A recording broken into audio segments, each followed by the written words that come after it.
வணக்கம்.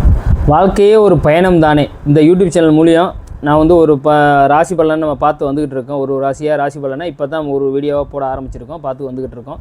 இப்போ நம்ம பார்க்க போகிற ராசி பார்த்திங்கன்னா தனுசு ராசி. இப்போ தனுசு ராசியில் பிறந்தவங்க எப்படி இருப்பாங்க பார்த்தீங்கன்னா காலபுருஷனோட 9ஆம் இடத்து பாக்கியாதிபதி. அப்போ காலபுருஷனோட பாக்கியாதிபதி யார் அப்படின்னா குரு பகவான் தான். அப்போ குரு பகவானோட ராசியில் நம்ம பிறந்திருக்கவங்க எப்படின்னா வந்து எப்பவுமே ஒரு தாங்கிற ஒரு எண்ணம் இருக்கும். அதே வந்து தனுசு ராசிக்காரங்க ஒரு காலகட்டத்தில் ஒரு கஷ்டப்பட்டாலும் கண்டிப்பாக எல்லா பாக்கியத்தையும் அனுபவிச்சிருவாங்க. அவங்க இறக்குறதுக்குள்ளே எல்லா பாக்கியத்தையும் அனுபவிச்சிருவாங்க. அது வந்து ஒரு நல்ல ராசி. பட் இந்த ராசியில் பிறக்கும்போது என்ன பண்ணும் அப்படின்னா தாங்கிற ஒரு எண்ணத்தை கொடுக்கும். சரியா? குரு முழு சுபரில் அந்த குரு முழு சுபர் அந்த இடத்துல மூலத்திரி போன வலுவோட வந்து வலுப்பெறாரு குரு பகவான். அப்படிங்கிற பட்சத்தில் தாங்கிற எண்ணத்தை கொடுக்கும்.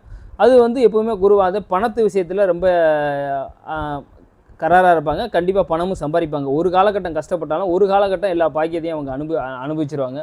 மனைவி வந்ததுக்கப்புறம் எல்லாமே நல்லாவே இருக்கும் அவங்களுக்கு பார்த்தீங்கன்னா. அதனால் பார்த்தீங்கன்னா உங்களுக்கு வந்து தனுசு ராசியில் பிறந்தவங்க எப்போவுமே பார்த்தீங்கன்னா பண விஷயத்தில் சப்போஸ் குரு நல்லா பலமாக இருந்துச்சு அப்படின்னா ஒன்றும் பிரச்சனை இல்லை. சப்போஸ் குரு பலவீனமாக இருக்குது அப்படிங்கிற பட்சத்தில் நம்ம வந்து பண விஷயத்தில் மட்டும் நம்ம எப்போவுமே எச்சரிக்கையாக இருந்தீங்க அப்படின்னா தனுசு ராசி என்பது எங்கேயும் ஏமாறாமல் எந்த சூழ்நிலையும் நம்ம பிழைச்சிக்கிற ஒரு பாக்கியதை இருக்கும். அது தனுசுல பிறந்தவங்க பார்த்திங்கன்னா எப்போவுமே பார்த்திங்கன்னா எந்த விஷயமா இருந்தாலும் ஆசைப்பட்டாலும் அது நடந்துடும். இன்னும் ஒரு டயத்தில் நடக்கணும்னா கொஞ்சம் டிலே பண்ணி நடக்கும், அவ்வளோதான், தாண்டி கண்டிப்பாக நடந்துடும். நீங்கள் கொஞ்சம் விட்டு கொடுத்து போகிறது ரொம்ப நல்லது. தனுசு ராசி என்பவர்கள் பார்த்திங்கன்னா கொஞ்சம் விட்டு கொடுத்து குடும்பத்தில் இருக்கட்டும் உறவினராக இருக்கட்டும் கொஞ்சம் விட்டு கொடுத்து போகிறது நல்லது.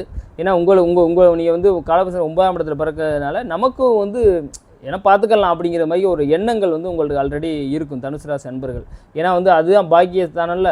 அந்த இடத்துல கெட்ட பலன் எந்த கிரகம் இங்கே உட்கார்ந்துருந்தாலுமே எந்த பெருசாக கெடுதல்லாம் பண்ணிடாது. அப்போ அந்த ராசியில் பிறக்கும்போது அப்போ நமக்கு இறையொருள் வந்து கண்டிப்பாக அப்படியே இருக்கும். நம்ம குலதெய்வ அருளாக இருக்கட்டும் நம்ம உபதெய்வங்க அருளாக இருக்கட்டும் கண்டிப்பாக நல்லா இருக்கும். அதனால் நீங்கள் எதுக்கும் நீங்கள் அஞ்ச மாட்டீங்க, பார்த்துக்கலாம் அப்படிங்கிற மாதிரி ஒரு யதார்த்தம் இருக்கும். கண்டிப்பாக நீங்கள் தனுசு ராசி அன்பர்கள் பார்த்தீங்கன்னா கொஞ்சம் விட்டு கொடுத்தீங்க அப்படின்னா சொந்தம் சார்ந்த விஷயங்கள்லாம் இன்னமும் ஒரு சில அரவணைப்புக்குள்ளே வரும். அதனால் வந்து விட்டு கொடுத்து போகிறது வந்து உங்களுக்கு நல்லது. அடுத்தடுத்த வீடியோஸில் நீங்கள் இந்த தனுசு ராசி அன்பராக இருக்கட்டும் மற்ற ராசியாக இருக்கட்டும் டீட்டெயிலாக பார்ப்போம். நம்ம சேனலை சப்ஸ்கிரைப் பண்ணி ஷேர் பண்ணிக்கிறீங்க, பெல் பட்டன்லையும் ப்ரெஸ் பண்ணிக்கிறீங்க. ஜோதிடம் சார்ந்த சித்தாந்தங்களை பற்றி நிறையா பேச போகிறோம். அடுத்தடுத்த வீடியோஸில் நமக்கு வரும்.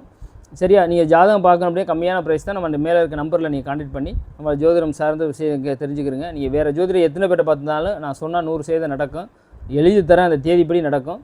நீங்கள் நம்மளை சார்ந்து நம்மளோட ஜோதிடம் பார்த்துக்கிறது ரொம்ப நல்லது. நம்ம சேனலை சப்ஸ்கிரைப் பண்ணி ஃபாலோ பண்ணிக்கிற நண்பர்களே, நன்றி, வணக்கம்.